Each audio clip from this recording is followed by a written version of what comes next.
Buenas tardes, soy el Teniente Coronel de Infantería del Ejército Mexicano, Eduardo Navarrete Montes.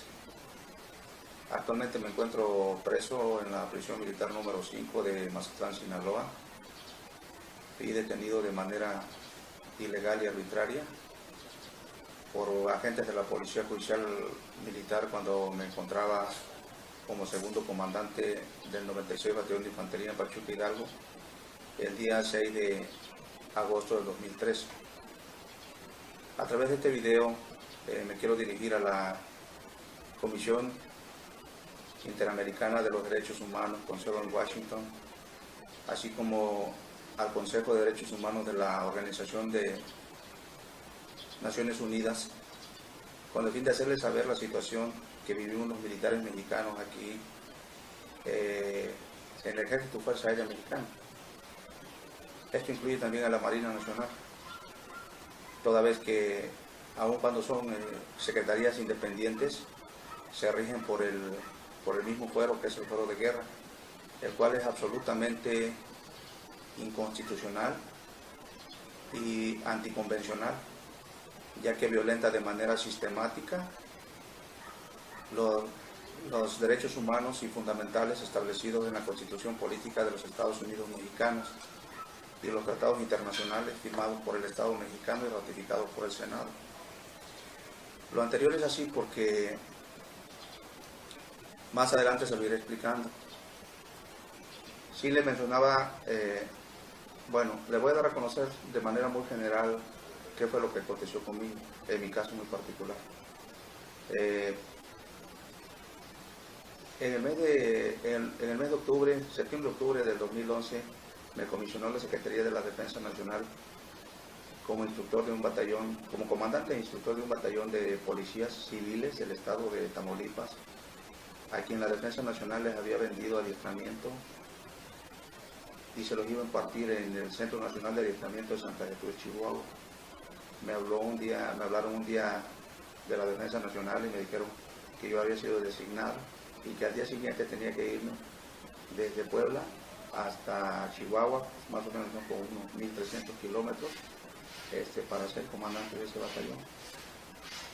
Una vez estado en el batallón me di cuenta que pues carecía de toda la infraestructura, en instalaciones, en personal, en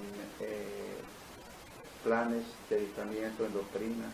Prácticamente no tenía nada la Defensa Nacional y ya había vendido ese adiestramiento a la Policía Civil del Estado de Tamaulipas, que incluía la Policía del Estado, la Policía Municipal y el Policía de Tránsito. Al cargo de ese agrupamiento de policía iba un general retirado. Tenía 12 años de haberse retirado del ejército, por lo tanto ya no pertenecía al ejército. Y lógicamente que al no pertenecer pues ya no tenía ninguna facultad de mando, ¿sí? Al llegar al campamento donde nos encontramos prácticamente abandonados, pues el general empezó a impartir órdenes. El general o coronel, porque era un coronel en realidad, en el servicio activo fue coronel, pero para efectos de retiro le concedieron el grado de general, que no es en sí un ascenso, es un beneficio social que le otorga la ley del ISFAM, o sea, la ley del Instituto de Seguridad Social para las Fuerzas Armadas Mexicanas, ¿sí?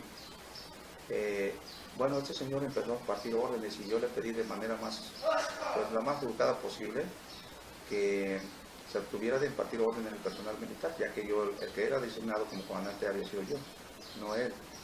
Y esto lo molestó mucho y bueno, yo le recordé la situación en la que él se encontraba, la situación legal administrativa. Le dije que él, ahorita estaba haciendo, que ya estaba dado de baja del ejército mexicano y se había pasado a situación de retiro y por lo tanto pues ya él ya no le correspondía ejercer el mando dentro de las tropas del ejército activo, y que además él estaba fungiendo como servidor público del estado de Tamaulipas en funciones propias que le había asignado la Secretaría de Seguridad Pública del Estado como coordinador del agrupamiento que se estaba adiestrando. El nombre de este coronel es Pedro Román Telles. Eso le molestó muchísimo al general al general retirado o coronel, no sé cómo decirle, verdaderamente no sé cómo decirle, porque, bueno, por las razones que ya mencioné, ¿no? Se puso en contacto con el general del campo militar y pues le dio parte, ¿no? Que no lo quería obedecer. El general, lejos de preguntarme a mí, que yo soy el militar en servicio activo, que le informara lo que estaba pasando, se molestó conmigo, se molestó y ordenó al coronel Juan Manuel Reyes Santibáñez, coronel de caballería diplomado de Estado Mayor, Juan Manuel Reyes Santibáñez, que procediera en mi contra, penalmente. Y bueno, aquí el coronel, para cumplir esa orden, le ordenó al cabo Juan Manuel Pérez Rojas, perteneciente al 49 o algo así, batallón de infantería que se encuentra en Parral, Chihuahua, que estaba ahí proporcionando seguridad, que me acusara de que yo había abusado de él en su calidad de inferior militar, ¿no? Y para esto dijo que yo me había dirigido a él con malas palabras, con palabras groseras, y que una de tantas había sido que yo le dije que estaba gordo y chaparro. Y bueno, yo fui relevado del mando del batallón y concentrado en mi unidad. Pasó el tiempo y nunca me mandaron a comparecer, nunca me informaron si yo estaba siendo investigado. Yo me incorporé al 70 Batallón de Infantería con sede en Puebla, y continué mis actividades como segundo comandante de esa unidad. Ciertamente, como a los 6 meses me llegó un citatorio para comparecer ante el Ministerio Público de la 42 Zona Militar, con sede en el Hidalgo de Parral, Chihuahua, pero no decían los motivos, o sea, no decía por qué, si estaba siendo investigado, si estaba siendo, si se me acusaba de algún delito, y no, nunca me hicieron saber de nada. En virtud de la distancia que existe entre Puebla, la ciudad de Puebla, y la de Hidalgo de Parral, Chihuahua, y a la situación particular de seguridad que está viviendo en los estados del centro de la República, como son Zacatecas, Aguascalientes, San Luis Potosí, yo pedí que la diligencia o la comparecencia ante esa autoridad ministerial se iniciara por eso. Entonces el agente del Ministerio Público de la 42 Zona Militar me dijo que sí, que efectivamente se iba a hacer por eso. Me contestó a través de los medios oficiales de manera escrita, a través del comandante de la 25 Zona Militar con sede en Puebla, y del comandante del 70 Batallón. Pero nunca llegó, pasó el tiempo y nunca llegó, nunca me mandó a comparecer. Entonces, pues yo no le di mayor importancia. Pasa el tiempo y bueno, yo creí que en virtud de que yo no había cometido ningún delito, pensé que el agente del Ministerio Público había archivado la causa o alguna cosa así, si es que había una causa pendiente, porque verdaderamente yo nunca había cometido un delito, ¿sí? El 6 de agosto del 2013, que me encontraba como segundo comandante del 96 Batallón de Infantería en Pachuca, Hidalgo, llegaron por mí unos oficiales del ejército mexicano, un capitán con dos oficiales más vestidos de civil y sin orden de aprehensión. Y el comandante, el jefe de Estado Mayor de la zona militar de ahí de Pachuca, Hidalgo, me habló por teléfono: oye, presente conmigo. Entonces yo fui a su oficina con esa confianza, pues, que debe tener uno a sus superiores, ¿no? Al llegar a la oficina, me dice: oye, ahí te buscan esas personas. Y, ¿quiénes son esas personas? Y dice: no, pues yo no sé quiénes son. Desconozco quiénes sean. Entonces yo le dije: bueno, ¿en qué se le ofrece, no? Estos oficiales venían vestidos de civil, de hecho nunca se identificaron conmigo. Yo me di cuenta de que se trataba de un capitán segundo de la Fuerza Aérea, porque después, cuando ya estaba aquí, que fui presentado en el juzgado, no con el juez, porque entre el juez nunca me atendió, me di cuenta que era un capitán de la Fuerza Aérea, y los demás oficiales nunca supe cómo se llamaban, porque no están registrados sus nombres. Entonces, bueno, identificar, pero para no meterme en problemas, pues tuve que acompañar. Yo ya sabía que eran agentes judiciales, porque así trabajan los agentes judiciales militares, ¿sí? Llegan por la persona que van a detener, normalmente lo golpean, o lo tortura y de ahí se lo llevan, lo incomunican y luego se lo llevan a la prisión militar o civil donde a ellos le hayan ordenado. En este caso verdaderamente no me torturaron, sí, porque creo que tuve suerte, pero bueno, me trajeron a la prisión militar número 5 y ingresamos aquí el día 6, ingresé aquí, perdón, el día 6 ya como a las 5 o 6 de la tarde por ahí. Y a mí me tuvieron el día 5 de agosto, aproximadamente a la 1 de la tarde. Así que, sin que nadie me informara sobre mis derechos, ni cuál era la causa de mi detención, ni que alguna autoridad judicial ordenara por escrito la misma, pues fui trasladado hasta acá, a Mazatlán, Sinaloa. Ingresé y el día 7, pues me presentaron ante el secretario de juzgado, el mayor de justicia militar, Blas Pedro Camargo. Porque para esto el juez que estaba en ese entonces, el coronel Carlos Méndez Donato, el juez adscrito aquí a la tercera región militar, nunca se quiso presentar, o sea, nunca se presentó, nunca compareció, nunca asistió a una diligencia. Todas las hizo el secretario de juzgado con el oficial mayor, el subteniente Servín. Ellos eran los únicos que actuaban y bueno, la gente del Ministerio Público, el mayor Reyes Martínez, eran los únicos que estaban ahí, y a pesar de que yo le decía, bueno, ¿dónde está el juez? ¿Quién es el juez de aquí de este juzgado? Que venga, que me diga él cuáles son mis derechos, quién me acusa, de qué se me acusa. Pero nunca se presentó. Bueno, posteriormente yo salí bajo fianza. Bueno, me di cuenta que efectivamente me estaban haciendo, tenía 2 averiguaciones previas acumuladas, de las cuales, como le digo, nunca comparecí, nunca me hicieron saber durante la fase de averiguación previa o la preinstrucción, nunca me hicieron saber que yo estaba siendo investigado. Entonces, pues no tuve tiempo de defenderme y me privaron de mi libertad. Ahí mismo yo le hice saber al juez que me estaban privando absolutamente de mi libertad, ¿sí? Y que no me estaban girando orden de aprehensión, etcétera, ¿no? Que no me habían dado la oportunidad de defenderme. Pero esto cayó en saco roto y en oídos sordos, no les importó.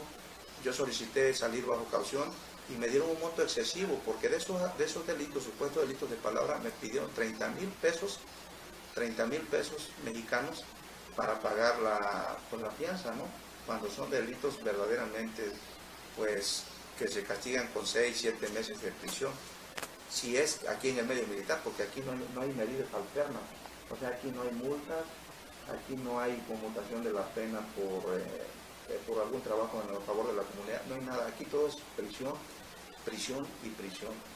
El Código de Justicia Militar no contempla ninguna pena alterna, todo es prisión. Por el menor delito tienes que ir a prisión. Bueno, entonces yo pedí mi libertad y como pude, pues pagué la fianza y pues hice uso de la fianza y posteriormente me amparé y bueno, ahorita le cuento qué pasó con el amparo.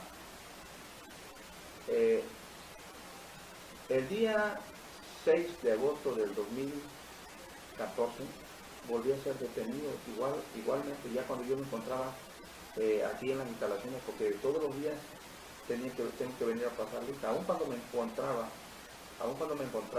en libertad bajo caución, de acuerdo al reglamento, que verdaderamente es inconstitucional, el reglamento de militares procesados y sentenciados. Tenemos que venir a pasar lista de las 7 de la mañana a las 11. Debemos de permanecer aquí en nuestras instalaciones haciendo absolutamente nada, perdiendo el tiempo, lo cual nos priva de la oportunidad a todos los que nos encontramos en esta situación, pues de conseguir un empleo digno en la vida civil. Sí, nos privan de esa libertad, aparte que nos privan de nuestros sueldos y nos privan también de todos los derechos sociales que tenemos cuando nos dictan el auto de formal prisión.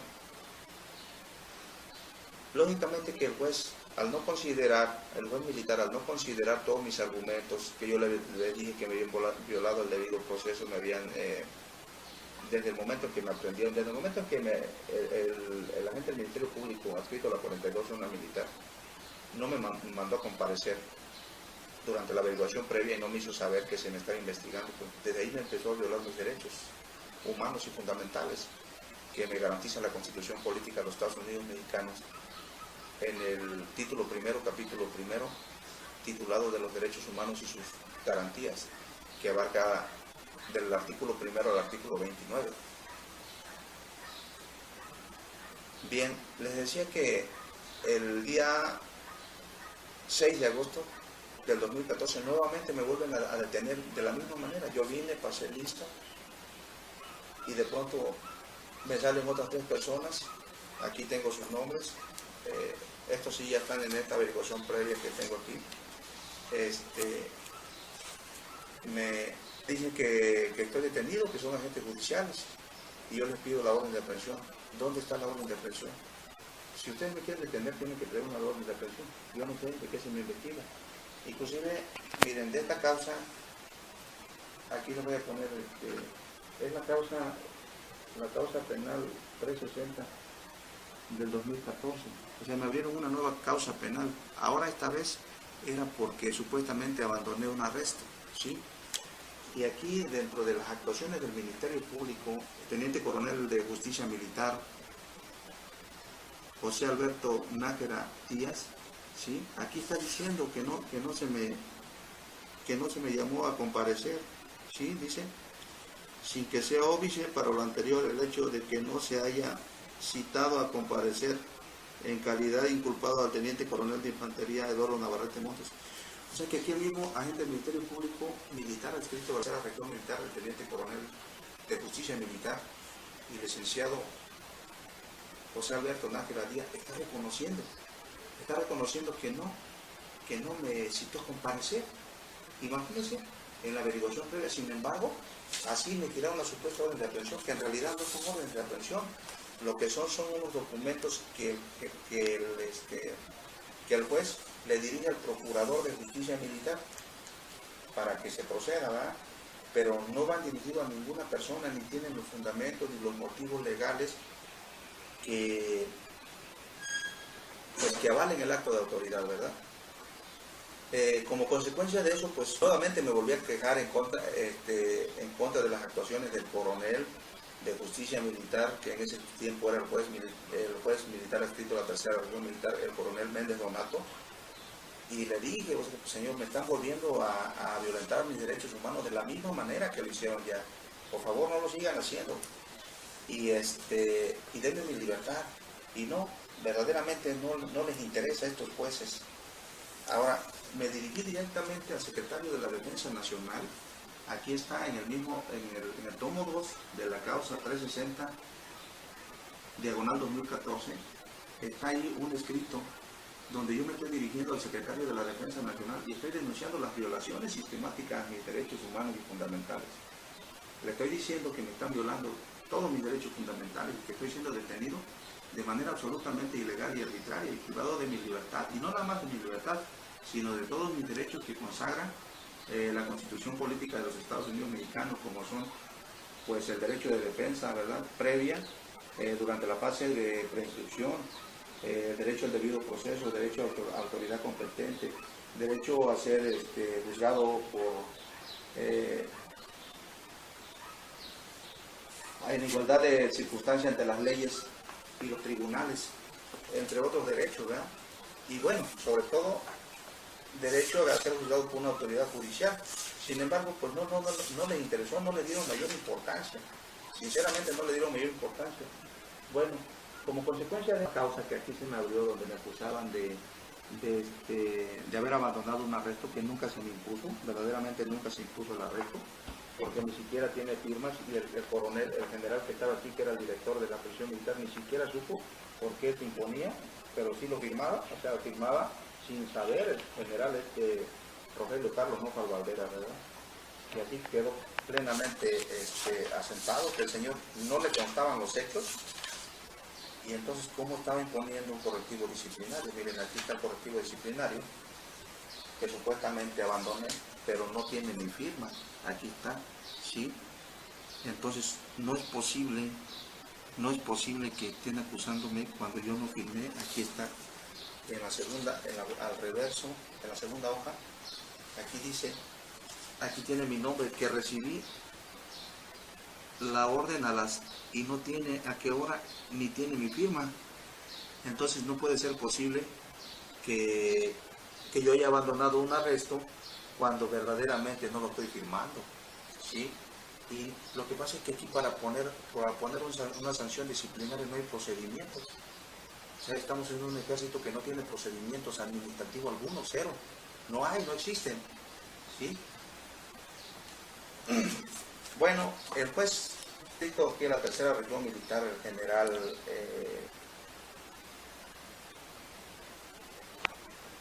brigadier de justicia militar Hilario Mejía García, en el mes de noviembre me dio la libertad, me dio una sentencia favorable, ¿verdad? Y me declaró que no tenía ninguna responsabilidad sobre este abandono del arresto que acabo de mencionar. Sin embargo, el agente del Ministerio Público, y ojo, aquí es muy importante hacer notar que el que apeló la decisión del juez fue un supuesto agente del Ministerio Público naval.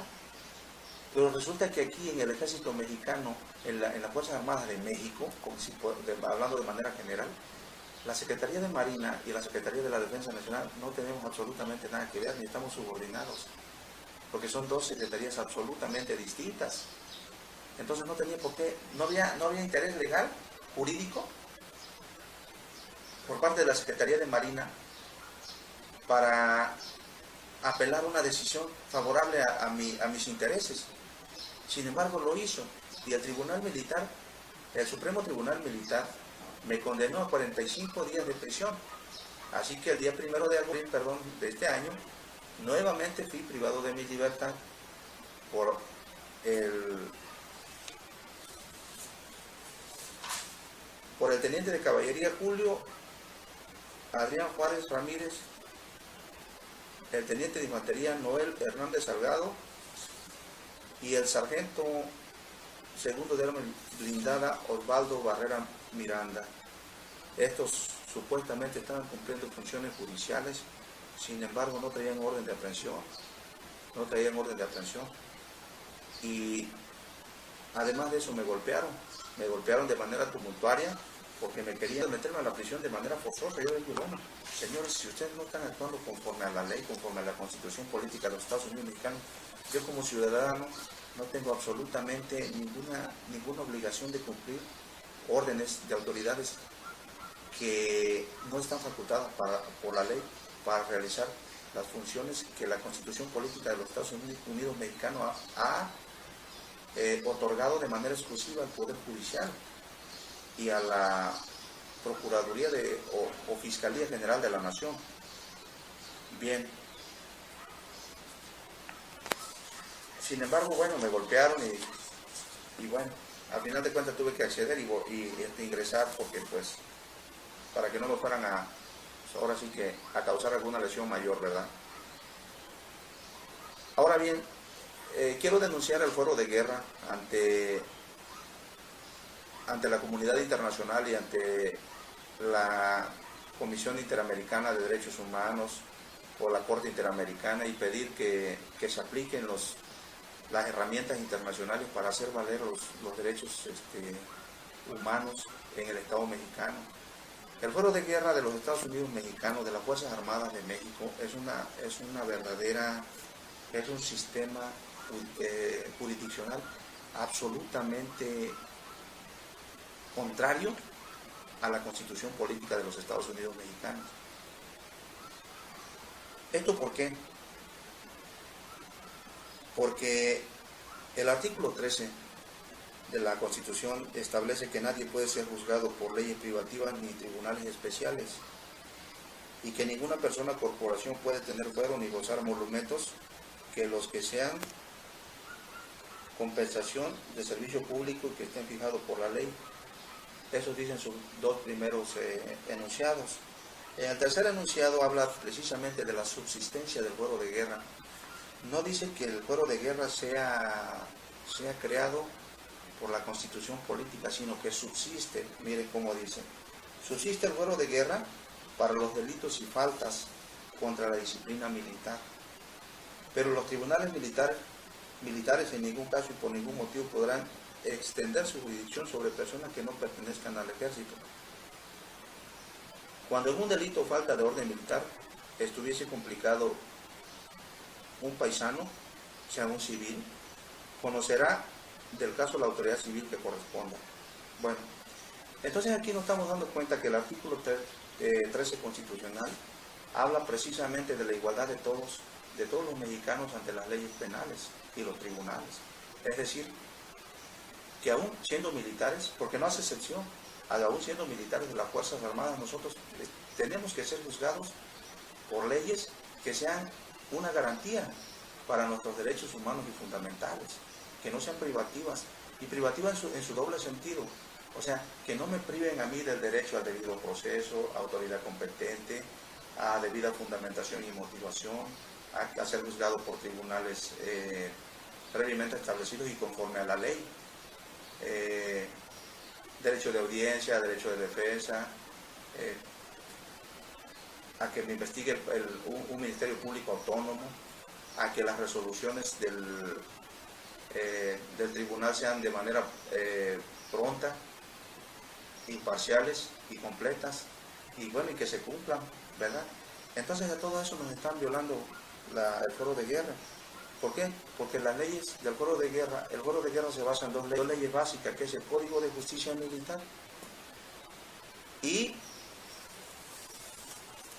la Ley Orgánica de los Tribunales Militares.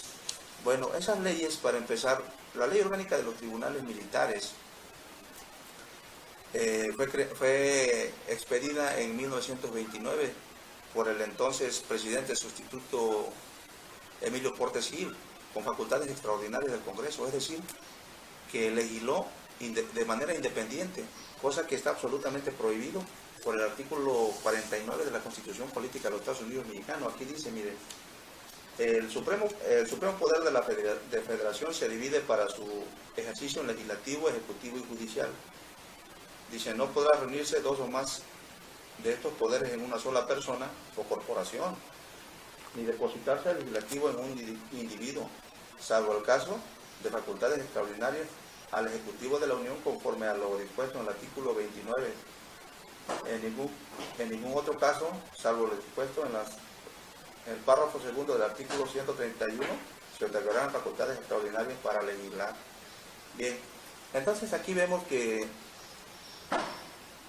aun cuando existen facultades extraordinarias para el presidente, que se las tiene que otorgar el Congreso de la Unión, debe de ser conforme al artículo 29 constitucional. Y el artículo 29 constitucional habla precisamente de una alteración grave de la paz pública y en caso de invasión, ¿sí? Pero no le da discrecionalidad al presidente de la República para legislar, sino que él tiene que dictar, y no son leyes, son prevenciones generales que solamente van a existir o van a estar vigentes durante el tiempo que dure la emergencia, y una vez que pase, pues tienen que ser derogadas, ¿sí? Entonces, de 1929 al 2015, pues ya fue mucho tiempo para que sigan existiendo esas leyes. Ahora, referente al Código de Justicia Militar, el Código de Justicia Militar fue expedido en 1933 por el presidente sustituto Abelardo L. Rodríguez, con facultades extraordinarias igual del Congreso de la Unión, lo cual significa que no pasó por el proceso legislativo tampoco, y es la ley fundamental, la ley básica, porque el Código de Justicia Militar del Ejército y Fuerza Aérea mexicanos es un código de tipo penal que abarca ahí organización, funciones, proceso penal y los delitos, además de los recursos y algunas otras cosas. Pero estos recursos, lógicamente, que son, digo, estas leyes verdaderamente se apartan del proceso. No tiene por qué haber dos procesos.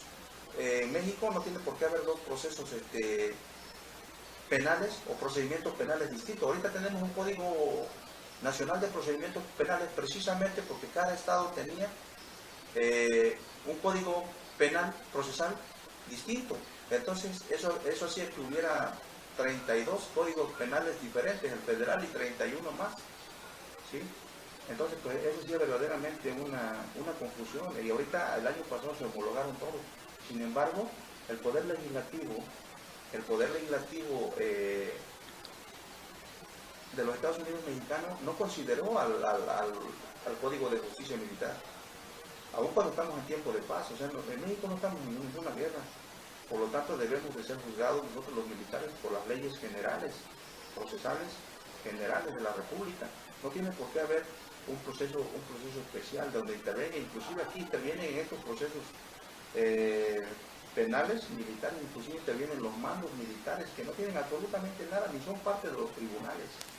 ¿Sí? Intervienen, por ejemplo, aquí, este juzgado y esta prisión militar están adscritas al comandante de la tercera región militar, o sea, y el señor interviene de manera directa, favoreciendo o perjudicando a los inculpados, porque aquí se puede perjudicar o se puede beneficiar. Aquí se aplica un principio que se llama criterio del mando. Bueno, entonces en ese tenor de ideas, pues, el Código de Justicia Militar, pues no pasó por el proceso legislativo. Fue expedido por una sola persona, por el presidente de los Estados Unidos mexicanos en esa época, por dos presidentes, bueno, en el caso de la Ley Orgánica de los Tribunales Militares y del Código de Justicia Militar. Pero también es privativo porque nos priva de nuestros derechos. O sea, yo tengo derecho a ser juzgado por una ley procesal general, porque estamos en tiempo de paz. México no está en estado de guerra. México, es más, es de los países que ni siquiera sabe qué es la guerra. Entonces no tiene razón de ser una legislación procesal que me prive de mis derechos que me otorga la Constitución Política de los Estados Unidos Mexicanos y además los tratados internacionales. La otra, la Constitución Política no nos priva a nosotros los militares de las garantías que otorga la Constitución Política de los Estados Unidos Mexicanos, porque en el artículo primero de aquí de la Constitución dice claramente dice que en los Estados Unidos Mexicanos todas las personas gozarán de los derechos humanos reconocidos en esta Constitución y en los tratados internacionales de los que el Estado mexicano sea parte, así como de las garantías para su protección, cuyo ejercicio no podrá restringirse ni suspenderse, salvo en los casos y bajo las condiciones que esta Constitución establece. Es decir, la Constitución Política de los Estados Unidos Mexicanos en ningún momento hace excepciones para los militares. Ahora bien, analizando un poquito más a fondo el contenido del artículo 13, cuando dice que subsiste el fuero de guerra, se refiere a que el fuero de guerra era una institución que ya existía en la Constitución de 1857. En el mismo artículo 13 constitucional le da vigencia de la Constitución de 1857, le daba vigencia al fuero de guerra. En la Constitución de 1917 se le vuelve a dar vigencia. Sin embargo, la Constitución de 1917 pues es una Constitución pues más garantista, que reconoce los derechos humanos más amplios, en términos más amplios. Sin embargo, y a pesar de las restricciones que le puso el mismo código, el mismo artículo 13 constitucional le puso las restricciones, no fueron respetadas por los militares, porque en 1929 y 36 crearon los mismos códigos, el Código de Justicia Militar y la Ley Orgánica del Poder Judicial, en base a la Ordenanza General del Ejército de 1911. Entonces prácticamente lo único que hicieron fue salvarse el proceso legal, el proceso legislativo, y crear e implantar otra vez el fuero de guerra tal y como se venía implantando cómo se venía funcionando y organizando, con leyes y tribunales privativos. ¿Sí? Entonces se le volvió a dar vigencia a la Constitución de 1857, que había sido derogada por la Constitución de 1917. Entonces, y hasta la fecha sí está. Ahora bien, El artículo 13 constitucional en ningún momento otorga facultades al fuero de guerra para conocer de los delitos y faltas en contra de la disciplina militar, porque dice claramente, subsiste el fuero de guerra para los delitos y faltas contra la disciplina militar, pero en ningún momento dice para conocer o está facultado el fuero de guerra o el fuero de guerra es autónomo, no, en ningún momento. Entonces, ¿de dónde surge que el fuero de guerra tiene las facultades absolutas e independientes del Poder Judicial de la Federación? Aquí el fuero de guerra no está judicializado, ni el Ministerio Público es autónomo, porque todos pertenecen al Ejército, todos sus integrantes, y están bajo las órdenes directas del Secretario de la Defensa Nacional en su calidad de alto mando. Esto por lo siguiente, dice, en la Ley Orgánica del Ejército y Fuerza Aérea Mexicano, artículo 17. El artículo 17 responsabiliza al Secretario de la Defensa Nacional de la organización, administración, educación, etcétera, del Ejército y Fuerza Aérea Mexicana. El artículo 21 pone a disposición del alto mando precisamente para cumplir con estas funciones que le otorga el artículo 17, ¿sí? Para que lo auxilien en el cumplimiento de sus responsabilidades a los órganos del alto mando, entre ellos pone a disposición del Secretario de la Defensa Nacional a un Estado Mayor, a la Inspección y Contraloría General del Ejército y Fuerza Aérea Mexicana, a los órganos del Fuero de Guerra y a las direcciones generales de la Secretaría de la Defensa Nacional. Es decir, en el artículo 21 de la Ley Orgánica del Ejército y Fuerza Aérea Mexicana, está considerando el Fuero de Guerra como un órgano administrativo más a disposición del Secretario de la Defensa Nacional. O sea, no le están dando ningún carácter jurisdiccional, sino que le están dando un carácter administrativo, porque está a la altura o se considera del mismo tipo del Estado Mayor y de la Contraloría y de las direcciones, es decir, de la División de Infantería, Caballería, Artillería, lo que sea. Luego, el artículo 26, y es precisamente, ojo, en este artículo, fíjense lo que dice. El fuero de guerra es competente para términos que establece el artículo 13 constitucional. O sea, este artículo 26 de la Ley Orgánica del Ejército y Fuerza Aérea complementa el artículo 13 constitucional, y ahí es donde se le da facultad al fuero de guerra para conocer de los delitos en contra de la disciplina militar, ¿verdad? Y lógicamente que aquí es donde lo independiza del Poder Judicial. O sea, los jueces y magistrados militares del fuero de guerra no tienen absolutamente ningún reconocimiento del Poder Judicial, pero la Constitución Política de los Estados Unidos Mexicanos dice en su artículo 21, párrafo 3, que la imposición de las penas, su modificación y su duración son propias y exclusivas de la autoridad judicial. Entonces, imagínense, si la Constitución Política de los Estados Unidos Mexicanos está otorgando una facultad de manera exclusiva al Poder Judicial, ¿por qué entonces tiene que ser usurpada por los militares, por los tribunales militares, o por los jueces militares, o juzgados militares, como le quieran llamar? Entonces, eso quiere decir que el fuero de guerra está sobre la Constitución Política de los Estados Unidos Mexicanos y con ello sobre los tratados internacionales también, ¿no? Eso no puede ser posible. Ahora bien,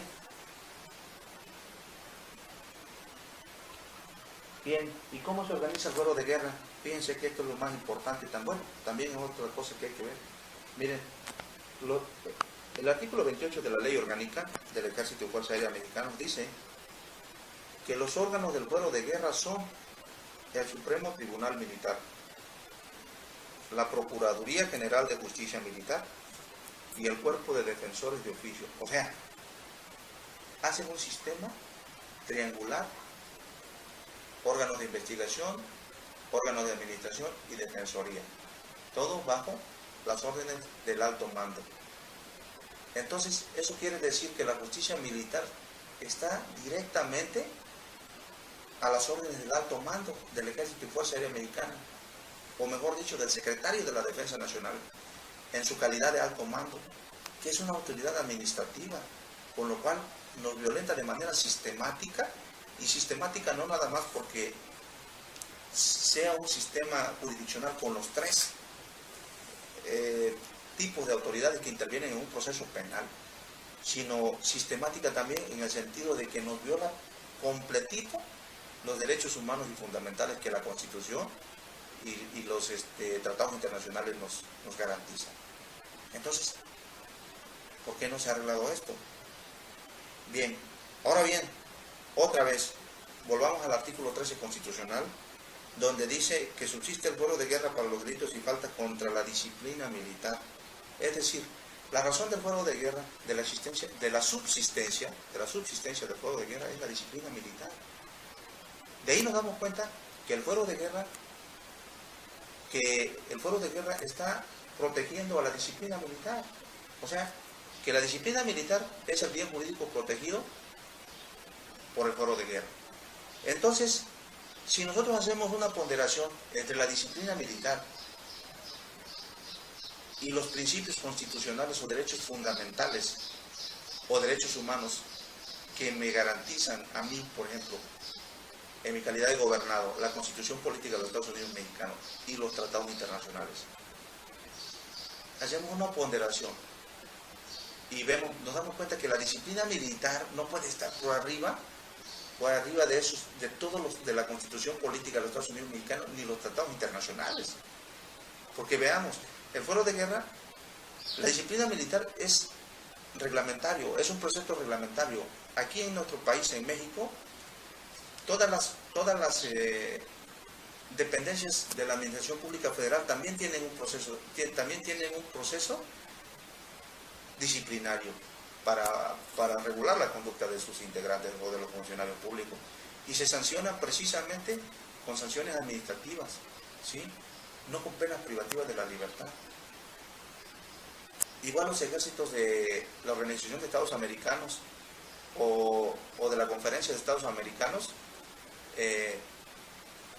todos reconocen que la disciplina militar regula conductas, comportamientos internos de sus miembros, y por lo tanto una conducta no se puede convertir en un delito, ¿sí? Y que esas conductas son reguladas o son sancionadas con medidas administrativas, como pueden ser la sustitución, la suspensión, un arresto administrativo, que te den de baja de las Fuerzas Armadas, o etcétera. No pueden ser otras medidas más. Sin embargo, aquí en nuestras Fuerzas Armadas, principalmente en el Ejército y Fuerzas Aéreas Mexicanos, todos son, la disciplina se vuelve, llega un momento dado que la disciplina se vuelve delito. Entonces no puede ser posible. La disciplina militar no se puede convertir en delito, ¿sí? Entonces, este artículo constitucional ha sido verdaderamente, no sé por qué no lo han analizado, o por qué las organizaciones internacionales de protectoras de derechos humanos o las organizaciones no gubernamentales han permitido todo esto, tanto las oficiales como las asociaciones civiles, ¿verdad?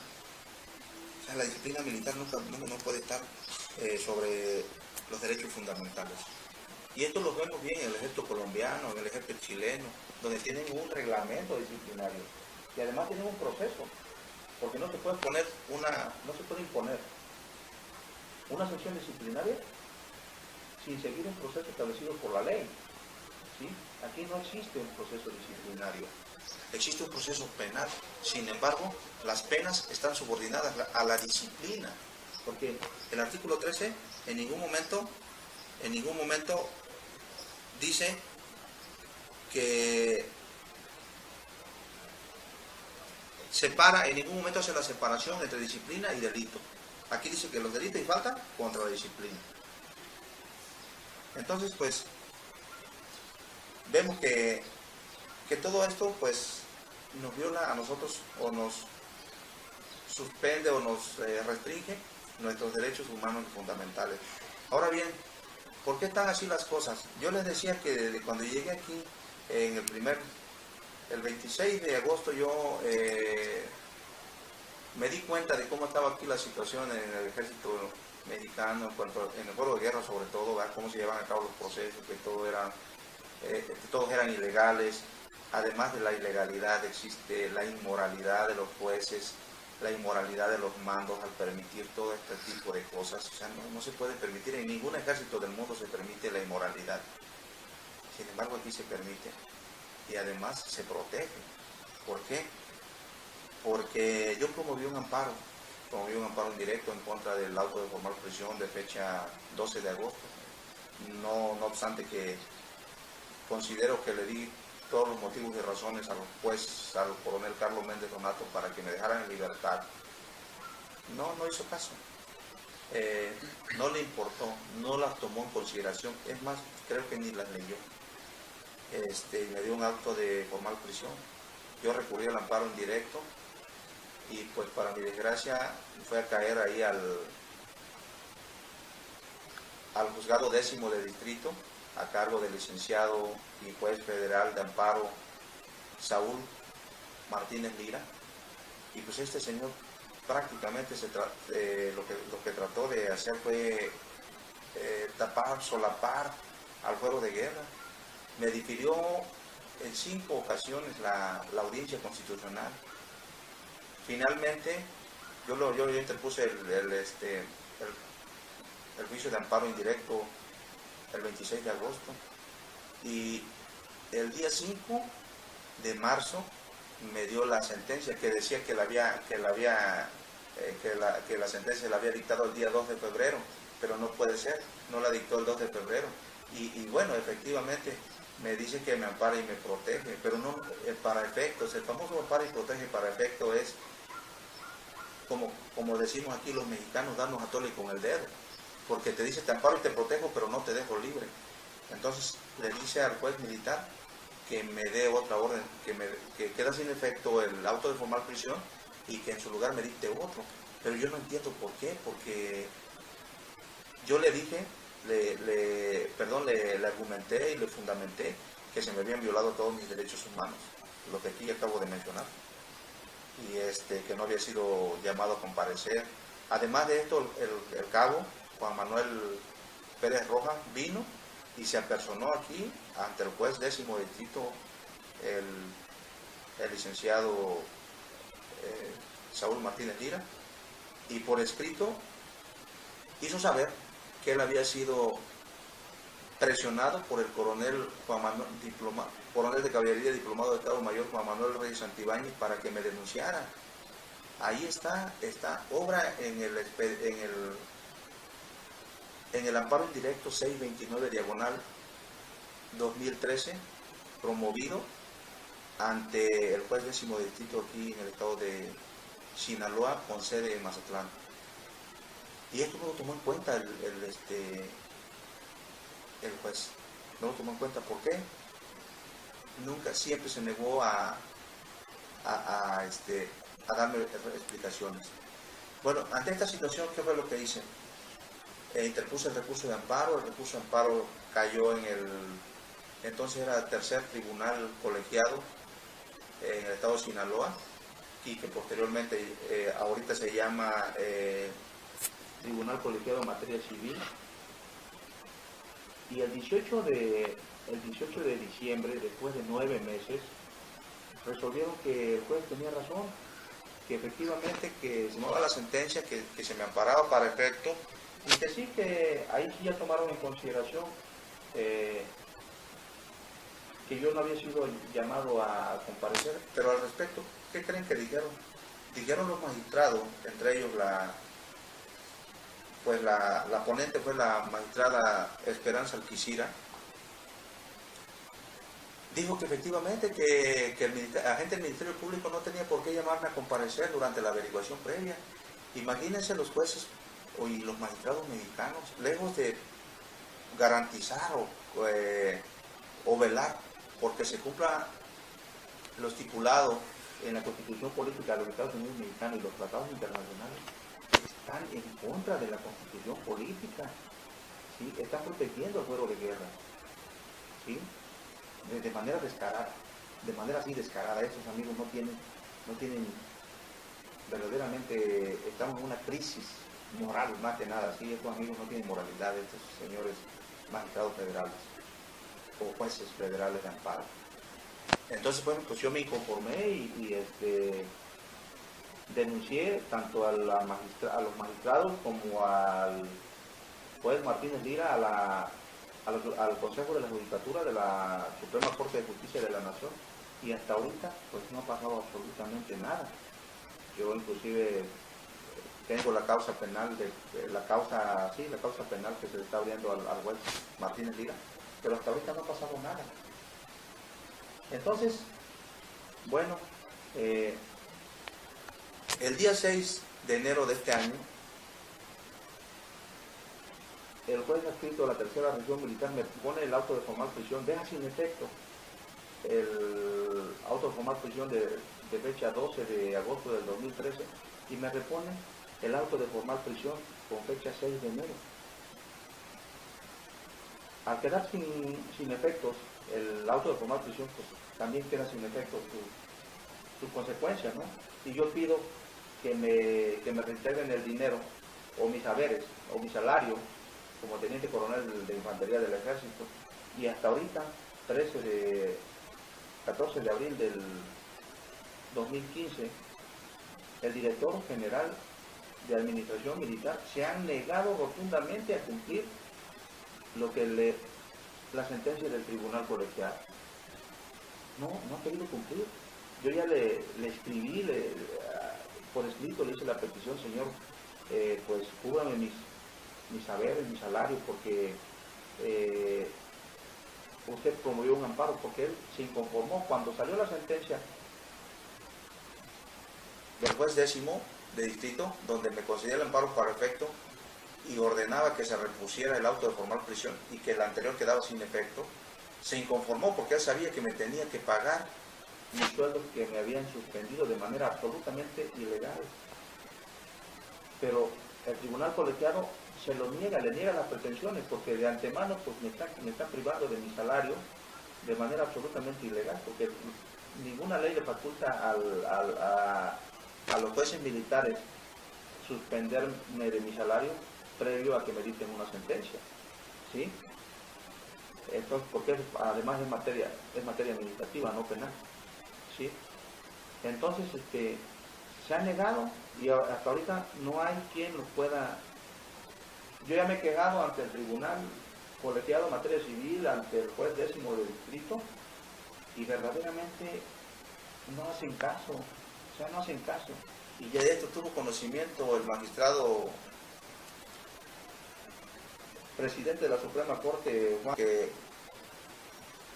él me contestó que efectivamente recibieron la denuncia, ¿sí?, por escrito, y tengo el comprobante, el recibo, ¿verdad? Igualmente sabe el presidente actual, el señor José María, no recuerdo exactamente cómo se llama, cómo se apellida, el que está actual presidente de la Suprema Corte de Justicia de la Nación, tiene conocimiento de mi caso y sin embargo nadie hace nada. Ahora bien, el día 16 de enero del 2013 yo interpuse una queja en contra de todas estas violaciones ante la tercera visitaduría general de la Comisión Nacional de los Derechos Humanos, y me han negado, me la negaron argumentando, se declararon incompetente, porque para esto, no obstante que yo les hice saber y les he explicado por escrito lo mismo que les estoy explicando ahora a ustedes, que las autoridades, que los jueces militares no pueden ser judiciales, o sea, no pueden ser autoridades judiciales, porque miren, el artículo 102, inciso B de la Constitución Política de los Estados Unidos Mexicanos, habla acerca de la integración de la CNDH. La finalidad, ¿para qué se crea la CNDH? Como una institución del Estado mexicano, ¿verdad? El Congreso de la Unión, dice, y las legislaturas de las entidades federativas, en el ámbito de sus respectivas competencias, establecerán organismos de protección de los derechos humanos que ampara el orden jurídico mexicano, los que conocerán de quejas en contra de actos u omisiones de naturaleza administrativa proveniente de cualquier autoridad o servidor público, con excepción de los del Poder Judicial de la Federación que violen estos derechos. Bien, entonces aquí nos estamos dando cuenta que todos los actos administrativos son facultad de la CNDH, de la Comisión Nacional de los Derechos Humanos. Entonces, si los jueces militares, los agentes del Ministerio Público Militar y los defensores de oficio que han participado en el proceso son militares, ¿por qué? Porque fueron dados de alta en el ejército. Esto es una institución pública. Luego de ahí, les paga el ejército, son promovidos por el ejército, tienen grados militares, los ascienden de acuerdo a las leyes del ejército. Entonces, lógicamente que son autoridades administrativas. Ahora, en institución política de los Estados Unidos mexicanos, en su artículo 94, por aquí lo debo tener a la mano, dice quiénes son los que forman el Poder Judicial, quiénes son los que integran el Poder Judicial. Y vemos esto que dice, aquí está, artículo 94, dice: se deposita el ejercicio del Poder Judicial de la Federación en una Suprema Corte de Justicia, en un tribunal electoral, en tribunales colegiados y unitarios de circuito y en juzgados de distrito. La administración, vigilancia y disciplina del Poder Judicial de la Federación, con excepción de la Suprema Corte de Justicia de la Nación, estarán a cargo del Consejo de la Judicatura Federal en los términos que, conforme a las bases que señala esta Constitución, establezcan las leyes. Bien, entonces nos damos cuenta que los tribunales que integran el Poder Judicial de la Federación o las autoridades son los que marcan, los que quedan establecidos en el artículo 94 constitucional, ¿sí? Y no son los militares. Aquí este artículo en ningún momento dice que los tribunales y los jueces militares pertenecen al Poder Judicial de la Federación, ¿sí? Por lo tanto, es competencia de la CNDH, vigilar la actuación de los jueces militares, porque son jueces administrativos, que no pertenecen al Poder Judicial de la Federación. La Ley Orgánica del Poder Judicial de la Federación, en su artículo primero, establece cuáles son las autoridades facultadas para ejercer el Poder Judicial aquí en los Estados Unidos mexicanos. Entonces, ¿de dónde o cómo se justifica o por qué la CNDH se declara incompetente, argumentando que los jueces militares son del Poder Judicial? O sea, no entiendo, porque claro, esto nunca lo argumenta, nada más manda un papelito y dice, bueno, es que los tribunales y es que la jurisdicción militar no está dentro de mi competencia, porque yo no puedo conocer de las actuaciones del Poder Judicial. Pero los tribunales militares no pertenecen al Poder Judicial. Entonces, pero sí pertenecen a la Secretaría. Sí, después de varias veces que interpuse la denuncia ante la CNDH de todas estas violaciones sistemáticas de la que fui objeto por parte de la Secretaría de la Defensa Nacional a través de sus órganos del Fuero de Guerra y de los mandos territoriales militares que también participan en el proceso penal. Bueno, finalmente la CNDH accedió a abrir un expediente de investigación a la Secretaría de la Defensa Nacional. A cargo del expediente me designó a la licenciada Eloisa López, es una visitadora adjunta de la Secretaría de la Segunda Visitaduría General de la Comisión Nacional de los Derechos Humanos, y también al maestro José Alejandro Santiago Jiménez. Él es director general de las visitadurías de la CNDH. Sin embargo, precisamente el día de ayer, pues estaban volviendo lo mismo, volvieron a decirme, porque me comuniqué, se ha estado comunicando de manera constante una persona de mi confianza y está pidiendo, bueno, que se dicten las medidas precautorias, ¿no?, para evitar, o sea, que se me priven de mis derechos humanos a la Secretaría de la Defensa Nacional. Pues yo ya se los he hecho saber, que me están violando mis derechos de manera sistemática, mis derechos humanos.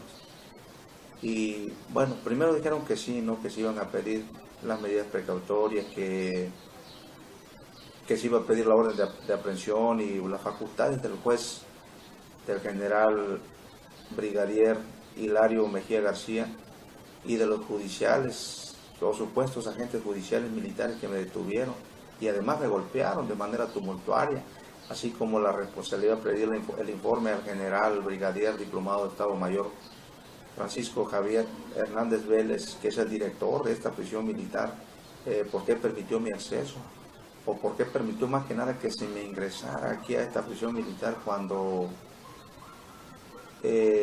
los agentes que me traían cautivo no cumplían con los requisitos. Es más, yo le dije al general, ¿sabe qué, señor general?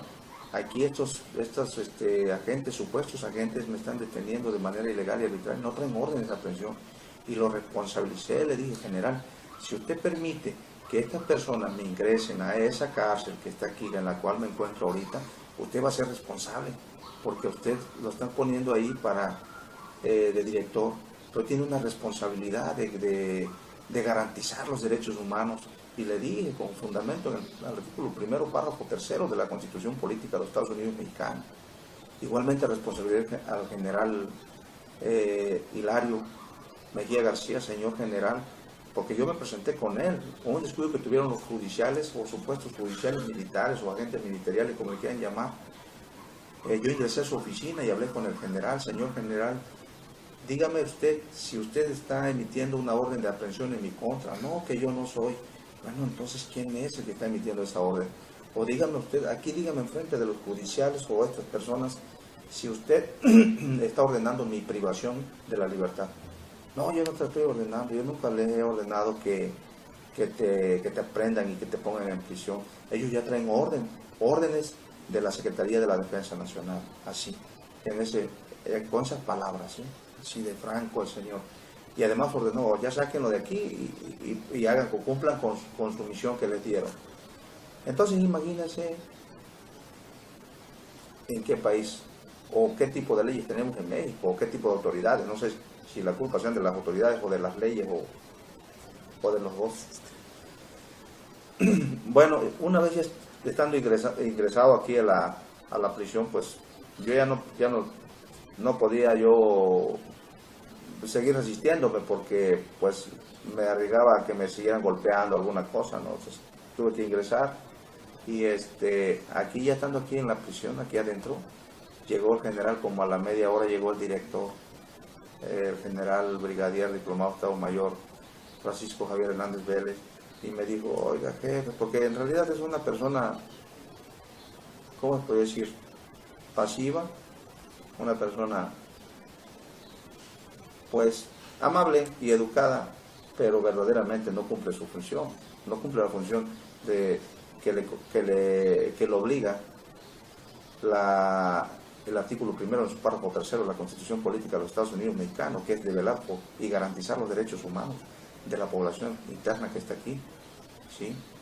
Y me dijo así, palabras textuales, que lo disculpara, que verdaderamente él sabía que el sistema era así, que ni modo, que él lo sentía mucho, que no podía hacer nada más, que inclusive que él se hizo a un lado y dejó que actuaran los judiciales para que no saliera en el video que grabó el sargento Osvaldo, y que precisamente le dije a la CNDH que lo pida a la Secretaría de la Defensa Nacional, y creo que no lo va a pedir. Sinceramente, no tengo por qué confiar en la CNDH. La CNDH no es una institución de confianza. Y yo no soy el único. Yo no soy el único militar a la cual la CNDH ha negado sus servicios. Aquí hay muchas personas que han sido torturadas. Inclusive se le ha aplicado el examen de Estambul y ha salido positivo. Y la CNDH nunca ha emitido la recomendación correspondiente. No son uno de los 250 o 300 que vemos aquí. Mínimo los que han sido torturados han sido unos 150. Eso es lo mínimo, de diversas maneras. El que no ha sido torturado a golpes o mediante la presión psicológica directa, pues lo ha sido de manera indirecta, ¿no? El hecho de que los recursos legales, constitucionales, que promueva uno, no surtan los efectos que la ley les confiere, como son el amparo. O sea, el hecho que te lo nieguen de una manera absolutamente ilegal, eso también afecta la moral de las personas. A mí en lo particular sí me afecta, y yo no soy el único. Yo tengo mucha suerte de estar acusado. Ahorita estoy cumpliendo una sentencia de 45 días de prisión, pero aquí hay gente que tiene 60 años de prisión, ¿sí? Y que fue juzgado así, con leyes arbitrarias, privativas de derechos, anticonstitucionales, jueces que no son jueces, ministerios públicos que no son ministerios públicos, y defensores de oficio que tampoco son defensores de oficio. Entonces díganme dónde están las garantías o dónde están los derechos humanos de estas personas que están aquí privadas de libertad. Por esa razón me dirijo a los organismos internacionales, porque los nacionales verdaderamente es una perdera de tiempo, ¿sí? Y no existe posibilidad alguna de que los recursos nacionales establecidos en la Constitución y en la Constitución política sean eficaces. Son absolutamente ineficaces, ¿sí? El amparo, la institución de amparo, la CNDH, verdaderamente es una pena. Es una pena, y me da muchísima pena a mí como mexicano tener que estar haciendo esto, pero aquí tengo toda la documentación, y esto nada más es una partecita, porque verdaderamente cuando a mí esto fue lo que apenas me dieron, que lo solicité, y hasta eso porque, bueno, después de tanto pelearme me dieron esta copia de este expediente, pero en realidad yo he promovido recursos de todo tipo, inclusive ya dirigí unos escritos a la Comisión Interamericana, inclusive a la Corte Interamericana de Derechos Humanos, ¿verdad? Yo sé que no es lo correcto, pero bueno, al final de cuentas yo tengo derecho a defenderme, ¿no? Y creo que en ejercicio de esos derechos es lo que estoy actuando ahorita. Yo no estoy promoviendo ninguna guerra, ni estoy promoviendo ninguna revolución, ni nada por el estilo. Yo lo único que estoy haciéndole saber a la comunidad internacional y a sus autoridades responsables de garantizar los derechos humanos que el Estado mexicano se comprometió a través de los convenios y de los pactos internacionales a respetar. Por eso les pido que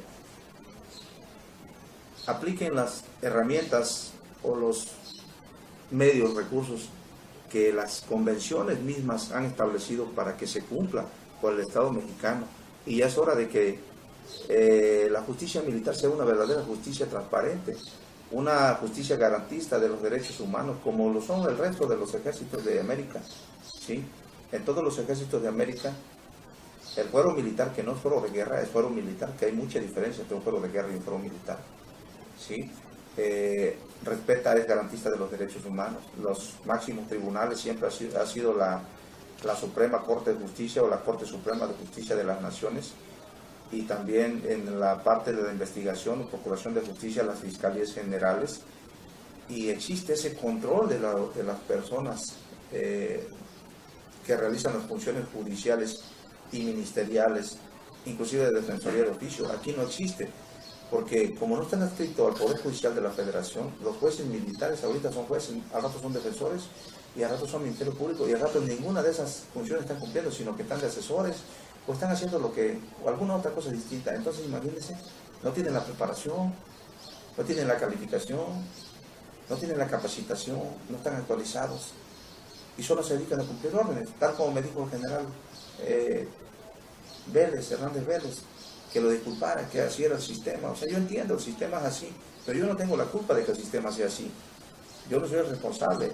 ¿Cómo puedo yo, teniente coronel de infantería del ejército mexicano, cómo puedo yo garantizar a la población civil, máxima en la situación que ahorita nos encontramos, cómo puedo yo garantizarle a la población civil sus derechos humanos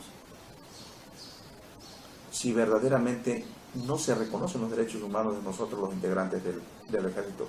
Y además, el 99% de los militares desconoce sus derechos humanos y fundamentales, no los conocen, porque aquí nadie se queja, aquí toda la gente guarda silencio y toda la gente tiene miedo. Aquí el miedo los invade a todos, porque verdaderamente somos unos militares muy miedosos, tenemos un alto grado de miedo, nos infunden ese miedo de que somos cadetes, de que son soldados reclutas, ¿verdad? Entonces ahorita aquí hay generales, hay coroneles que verdaderamente no quieren ni saber sus derechos para no pedirlos, ¿verdad?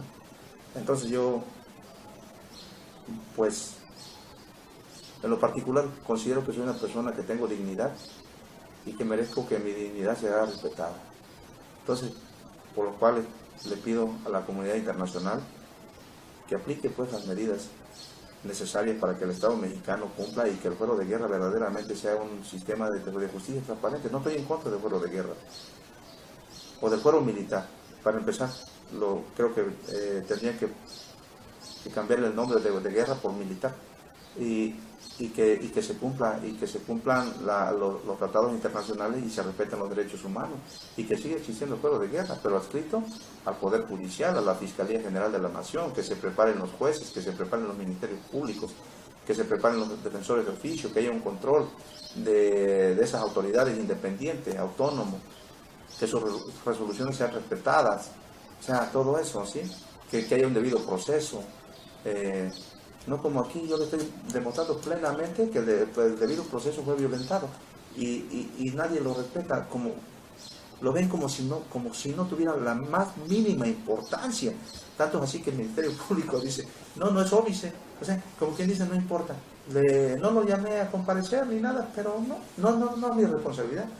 Efectivamente no es su responsabilidad, pero sí es mi derecho.